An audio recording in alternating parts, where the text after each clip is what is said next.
Given the defence of my own. Excitement. Right, well, we'll break that silence, shall we? Right, I declare the meeting open at 10 o'clock by the looks.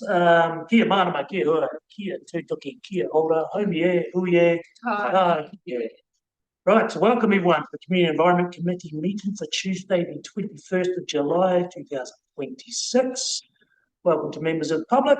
Welcome to any media. There is no media, but they may watch later. And welcome to all the staff that are present, either presenting or here in support. At the table, we have Councillor Tucker, Councillor White, and Councillor Bartlett, along with myself, Councillor Wong, as your chair. And we have a couple of staff at the table. We have Dave Winterburn, who's filling in for Ken, and he is our Parks Manager, and Ruby Mills, Democracy and Services Advisor. This meeting will be recorded and played on YouTube and on our council website later on, should you choose to watch this invigorating meeting today. Before we get into the business, I do want to just acknowledge Sam Neill's passing. I don't think he needs any introduction, but I guess lesser to the rest of the world, he was a member of our district, and he had a deep passion for Central Otago. And he contributed quite heavily to our New Zealand film industry, and to this day he will always be our most inspiring film export for New Zealand. So just wanted to acknowledge that as a committee and to pass on our condolences to his friends, family and colleagues. Right, let's move into business here. Right, apologies. We do have one apology from Councillor Mitchell. So we do need a resolution for this, that the Community and Environment Committee accepts the apology from Councillor Mitchell. Right, moved by Councillor White and seconded by Gavin Bartlett. Thank you, Gavin. Right, declaration. We have to vote. All those in favour? Aye. Aye. Right. Declarations of conflict of interest. There are none. We can move on. There is no speakers for public forum. No matters lying on the table. And so we just need to confirm the agenda. So we need a mover and a seconder that the agenda be confirmed without alteration. Councillor White and Councillor Bartlett. Look at me. Right, I'll look left first. No. Right, all those in favour? Aye. Aye. Right, confirmation of the minutes of the previous CNE meeting. We need a resolution that draft minutes of the public part of the 28th of May 2026 Community and Environment Committee meeting be confirmed with a true and correct record. Do I have a mover? I wasn't there, Mr. Chair. Councillor White is moving. I'll move it with one minor typo. Oh, we have an amendment. It's only minor. It's the spelling of my name. Oh, get that wrong. It was a one. Yeah, it's on page 11, I think. Right, right. So we'll have to add as amended, do we? Righto. Okay, so we'll have that resolution with and as amended to Councillor Bartlett's name. All those in favour? Aye. Aye. Carried. Right, item number 1. Who have we got? Dom. Karara Riverside Reserve Management Plan. G'day, long awaited. Still not there, but we'll get it. Right, take it away. Got to go to Dom Sprungler. I'm a Parks and Reserves planner. This is Judy Delavasi, Principal Parks Planner. We're here to recommend to the Community Environment Committee that you recommend to full council that they adopt the Kawerau Riverside Reserves Management Plan. The draft RMP was publicly notified in January and March of this year, and hearings and deliberations were held in April 2026 to hear and deliberate on all the submissions that were received. I'd like to take this opportunity to thank the hearings panel made up of Councillors Bartlett, Wong and Brent, as well as everyone who took the time to engage with us throughout this process, whether that was through the early engagement period in 2024 or attending a drop-in session or through a formal submission. The feedback we received highlighted the value the community places in these reserves for informal recreation, such as dog walking, running, cycling, mountain biking, and the appreciation for the minimal built form on the reserves.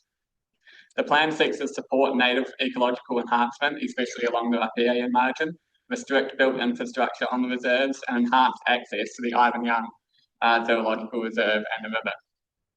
The key changes to the plan follow public feedback with the addition of policies to strengthen ecological enhancement, the recognition of kaitaku values, river access, and the inclusion of a policy to prohibit freedom camping on the reserves. This plan has been developed to reflect the community's vision for this collection of reserves adjoining the Kawerau River to ensure they're adequately protected and continue to provide for the current and future communities of Frankton as well as the wider Queenstown Lakes District. Happy to take any questions. Great, thanks, Dom and Vinny. Councillor Bartlett and myself are on the panel, so reasonably familiar with it. So I'll open it up to questions from maybe some other councillors. Any questions? I just had one question, not necessarily for staff, it might actually be more for the committee. Because we had, and you might have done this before, we had this annual plan submission from the Housing Trust in Manatahuna about the area. Did you guys talk about that at all? I'm not saying I support it necessarily. I'm just wondering, given that had come up. It did come up, and Julie actually spoke at the hearing. Oh, at this one as well. Okay, yes, but it isn't part of what the work we were doing here anyway. So it may come up later in further discussions. Okay. No, I really support how it is. Did you want to add to that? Oh, yeah, I was just going to say that, it's subject to the Manatahuna potential land swap. Yeah. It is identified in the plan so that if it does become reserve, then it will be subject to the policies in here. Yeah. But until it becomes reserve, it's not subject to it doesn't prohibit council doing anything with that land. Oh, okay. Yeah. Right. Okay, thank you. I mean, Manawa land swap. Yes. Yeah. That would have to happen for it to become full reserve status. Yeah. Just to add to that, like that is a mechanism to have that vested as recreation reserve. Yeah. I mean, that could also be classified outside of the Project Manawa Yes, process. we could just classify it as reserve if we wish to anyway. Yes, it's currently freehold. Yeah. But so I have got a question. Until any time that any land swap or anything gets done, that area will be treated as reserve, like under this plan. It's the policies in this plan they don't control that piece of land, but they will be used as a sort of a guiding principle, I guess, of how that land is used, because it does form part of the open space network down there. When you're down there, you can't see a hard line. No. This is freehold land, and this is reserve. Yeah. Oh, thank you. Any questions? Question for you guys, I guess, is just high level summary, how you found the interaction, the feedback from the community, and what the sort of key themes were from the experience. Well, I can start. Yeah, we can finish if you like.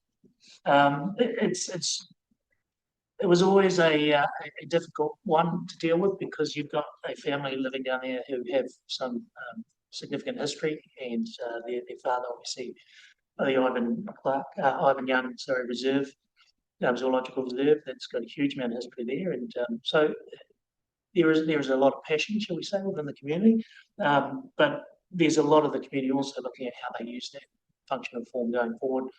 There was a desire from the community, I think, to keep it in its natural state and protect that, but also to open some of the reserve that was closest to the river to make it more accessible for the public to use. So, but I think there was an overwhelming protectionism of the natural environment, so we certainly took that into consideration. A lot of moving parts down there though as well, with developers on the other side. Yeah, I mean, I think certainly went to the drop-in sessions as well. It wasn't a huge amount of engagement, but people coming to see us. Yeah, and there was quite a low level of, I guess, submissions for the hearing as well.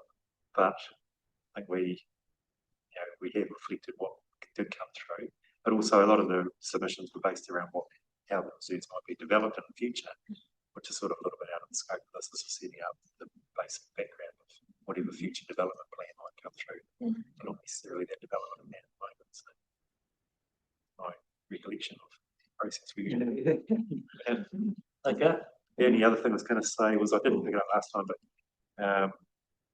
it variously changes sometimes between the reserves and reserve. So, because there are reserves, there's more than one, and then it's a reserve. Is it a reserve management plan or a reserves management plan? So I guess the question I've got today. Just about, I suppose I'm just wondering whether we need to be more consistent with whether we're calling them reserves or a reserve.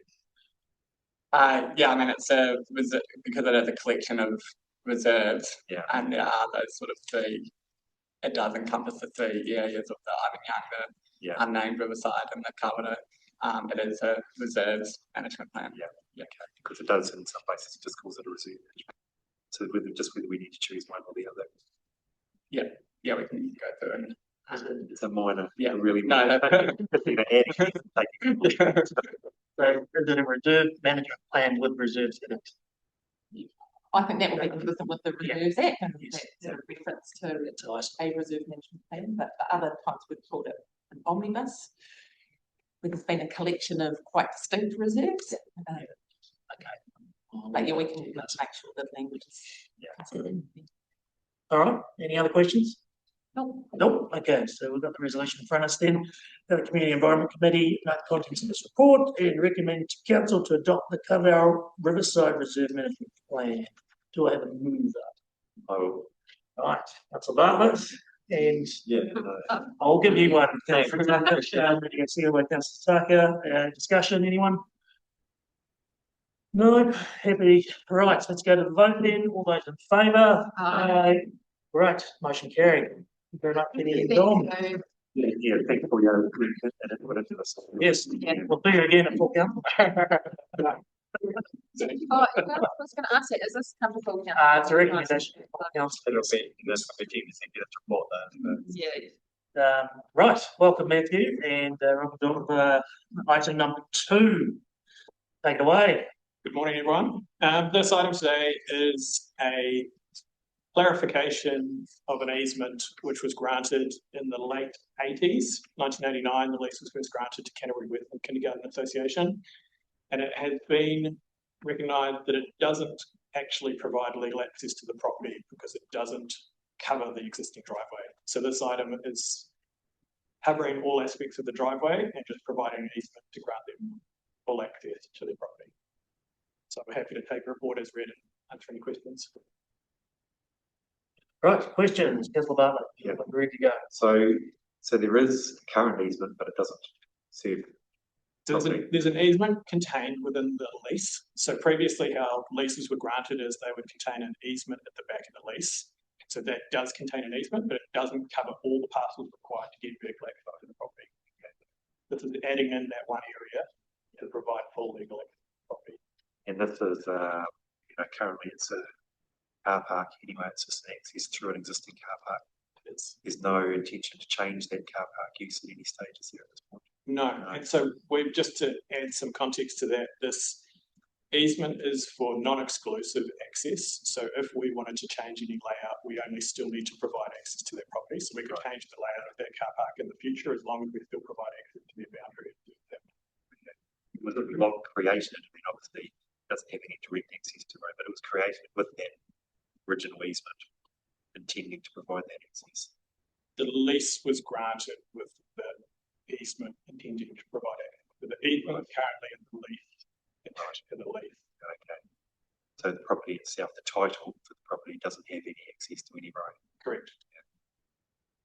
With an interesting situation for a parcel of land to be in, isn't it? Councillor White. Just confirming, we're really just signing off on what already happens. Correct. That's how it's used currently. Yeah. All of my years that I've ever lived here. Yeah. And just to add a little bit of context, the extra little bit of easement area is already an easement to Kiwi Bird Light Park. So Yeah. it's already an access easement to the adjoining property. Right. We're adding another easement over the top to add access to the kindergarten. Good, that's fine. So out of that photo that we've got there, photograph, is areas called A, B, and F, which is the extra little bit. A, F. yeah. So the easement currently covers A and B. You're right. But as the red line, which is the vehicle access, needs to go into F, get to the property. and it already does. And if you, they're just wanting Yeah. legally. So there's absolutely no physical changes to the hard landscaping or whatever up there to achieve it. It's just putting in place what's already been happening for many, many years. Since 1989. Just interested then, just to go on to clarify, does the lease need any upgrading at all in terms of? So the property team is, so the what's triggered this process is the leasee is changing their entity. So they're changing the charitable trust status. And so the lease is changing.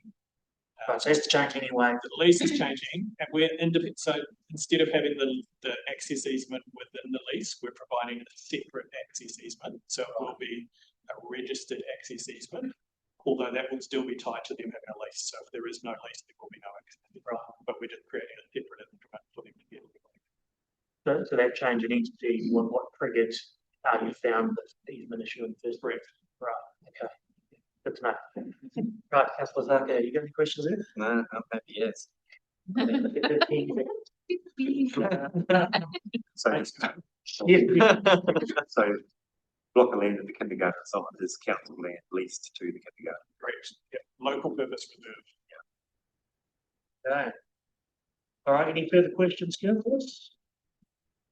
No, we're all happy. All right, so there's a resolution here. The Community Environment Committee note the contents of this report and recommend to council to grant an easement in favour of Canterbury Westland Kindergartens Charitable Trust across Recreation Reserve with grant at Lot 3 BB 345184, acting in its role as Minister of Conservation under delegated authority, and delegate final terms and conditions of the easement to the General Manager, Community and Services. Do I have a mover?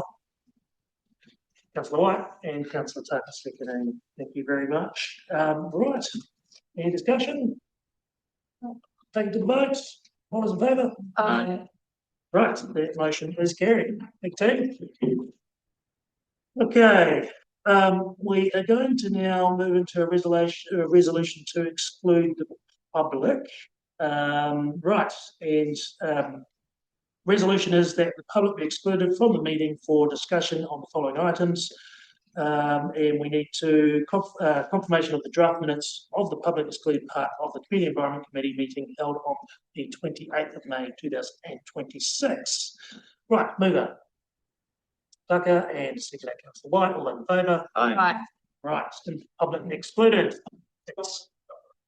According